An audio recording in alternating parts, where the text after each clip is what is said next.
അണിനിരന്നു. RSSന്റെ പ്രഖ്യാപനം ഒരു നൂറ്റാണ്ടിൽ നടപ്പിലാക്കാൻ 4/3 ഭൂരിപക്ഷത്തോടെ ഇന്ത്യയിലേക്ക് അധികാരത്തിലേക്ക് വരാൻ പ്രതിപക്ഷ രാഷ്ട്രീയ പ്രസ്ഥാനങ്ങളെ കശക്കിയെറിഞ്ഞ നരേന്ദ്രമോദിയും അമിത്ഷായും കോപ്പ് കൂട്ടിയ ആ ദിവസങ്ങളിൽ ഇന്ത്യയിലെ 26 ചെറുതും വലുതുമായ രാഷ്ട്രീയ പ്രസ്ഥാനങ്ങളെ തന്റെ ഇടതും വലതും നിർത്തി രാഹുൽ ഗാന്ധി നടത്തിയ ഐതിഹാസികമായ പോരാട്ടം. ആ പോരാട്ടത്തിന്റെ ഭാഗമാണ് പ്രിയപ്പെട്ടവരെ മതേതരത്വത്തിന്റെ ഭാഗമായി ഈ വേദിയിൽ ഇരിക്കുന്നത് പോലെ ഹിന്ദുവിനും മുസൽമാനും ക്രൈസ്തവനും പാർസിക്കുമെല്ലാം ഒരമ്മ വെച്ച മക്കളെ പോലെ ഇവിടെ നിൽക്കാൻ സാധിക്കുന്നത് 36 സീറ്റുകൾക്കകലെ NDA മുന്നണിയെ നിർത്താൻ നമുക്ക് സാധിച്ചു. ആ രാഹുൽ ഗാന്ധി പത്രസമ്മേളനം നടത്തിയപ്പോൾ എന്തിനു വേണ്ടിയാ? ഇന്ത്യയുടെ പാർലമെന്റ് രാഷ്ട്രീയം അട്ടിമറിക്കപ്പെടുന്നു, ഇന്ത്യയുടെ ജനാധിപത്യം അട്ടിമറിക്കപ്പെടുന്നു. സ്റ്റാലിനും മുസോളിനിയും ഹിറ്റ്ലറുമെല്ലാം നടമാടിയ വഴിയിലേക്ക് ഇന്ത്യയിലെ ഭാരതീയ ജനതാ പാർട്ടി മാറുന്നു. പത്രസമ്മേളനം നടത്തിയപ്പോൾ അദ്ദേഹത്തെക്കാളും ഇരട്ടി പൊക്കമുള്ള കടലാസ് കെട്ടുകൾ. അദ്ദേഹത്തിന്റെ പത്രസമ്മേളനത്തിൽ ഇതുപോലെ ആളുകൾ നരേന്ദ്രമോദി ഒരു പത്രസമ്മേളനം പോലും നടത്തിയിട്ടില്ല. ഇതുപോലെ 1000-ലധികം വരുന്ന പത്രസമ്മേളനത്തിൽ പത്രപ്രതിനിധികൾ ആരാ? രാഹുൽ ഗാന്ധിയെ കശക്കി എറിയാൻ തുണ്ടം തുണ്ടമായി അരിഞ്ഞു വീഴ്ത്താൻ പ്രാപ്തിയുള്ള അംബാനിയുടെ മാധ്യമങ്ങൾ, അദാനിയുടെ മാധ്യമങ്ങൾ, റിപ്പബ്ലിക് പോലുള്ള മാധ്യമങ്ങൾ, ഭാരതീയ ജനതാ പാർട്ടി സ്പോൺസർ ചെയ്യുന്ന 100 കണക്കിന് മാധ്യമങ്ങൾ രാഹുൽ ഗാന്ധിയുടെ മുമ്പിൽ വന്നു നിന്നു.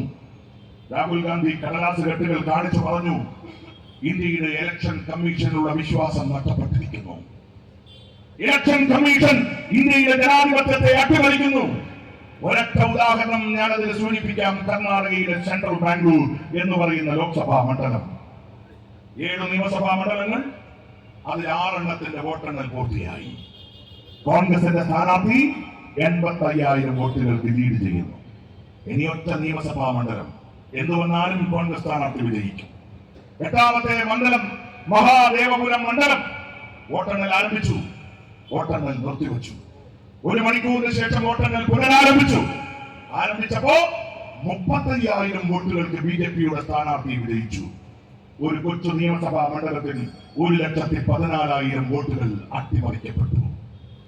പച്ചയായ ഇലക്ഷൻ കമ്മീഷന്റെ പിന്തുണയോടുകൂടി ഇലക്ടറൽ ഉദ്യോഗസ്ഥന്മാർ നടത്തിയ ഭാരതീയ ജനതാ പാർട്ടിക്ക് വേണ്ടിയുള്ള ഏറ്റവും വലിയ ജനാധിപത്യ ധ്വംസനം, അതിന്റെ ഉദാഹരണം ഈ കർണാടകയുടെ മണ്ണിൽ നിന്ന് കാണിച്ചു കൊടുത്തു രാഹുൽ ഗാന്ധി.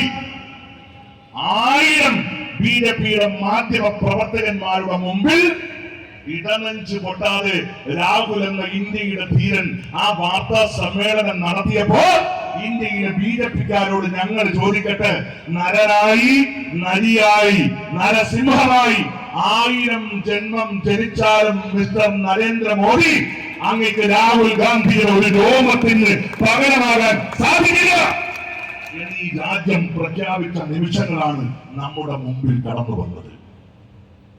ആ രാഹുൽ ഗാന്ധി തന്നെയാണ് ഇപ്പൊ ബീഹാറിൽ പോയത്. ബീഹാറിൽ പോയപ്പോ ബക്സിയല്ലേ ഗ്രാമത്തിന്റെ പേര്, ഇന്ദിരാഗാന്ധി പോയത്. അബുക്ക ബക്സി.